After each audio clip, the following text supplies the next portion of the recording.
अब हम एनालिसिस देख लेते हैं कोरस 2 का सीन 7 और 8 का।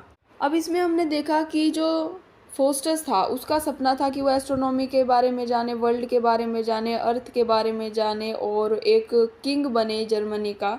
तो अब उसका इन सब चीज़ों से इंटरेस्ट तो हट गया था।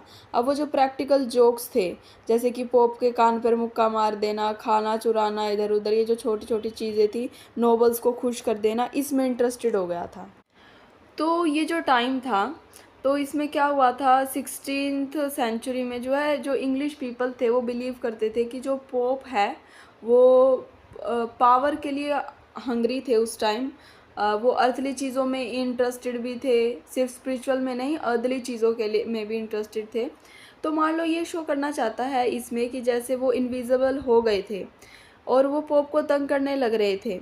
तो पोप के पास क्या कोई एक्स्ट्राऑर्डिनरी शक्ति थोड़ी थी जो उसने मतलब उनको बंदी बना लिया या कुछ कर लिया। तो वो एक साइड पेश करना चाहते हैं कि जो लोगों ने पूरी तरीके से उन पोप को अपने आप को समर्पित कर रखा था, अपने सिंस उनको जाकर बता रहे हैं, वो जैसा कह रहे हैं वैसा कर रहे हैं, उनको उनके लिए अलग ही परसेप्शन बना रखा है। तो इस पर भी जो क्रिस्टोफर मार्लो है वो कटाक्ष करते हैं कि एक नेगेटिव स्टीरियोटाइप बना रखा था पोप को लेकर। तो मेफिस्टोफेलिस एक डायलॉग कहता है कि we shall be cursed with bell book and candle, यानी कि जो पोप थे और जो वहाँ पर और भी जो चर्च से रिलेटेड लोग आए थे वो चैंट्स करने लग गए थे, कैंडल्स उनने जला ली थी, बुक पढ़ने लग गए थे, अपने मंत्र चैंट करने लग गए थे, जिससे मेफिस्टोफेलिस को बहुत डर लग रहा था।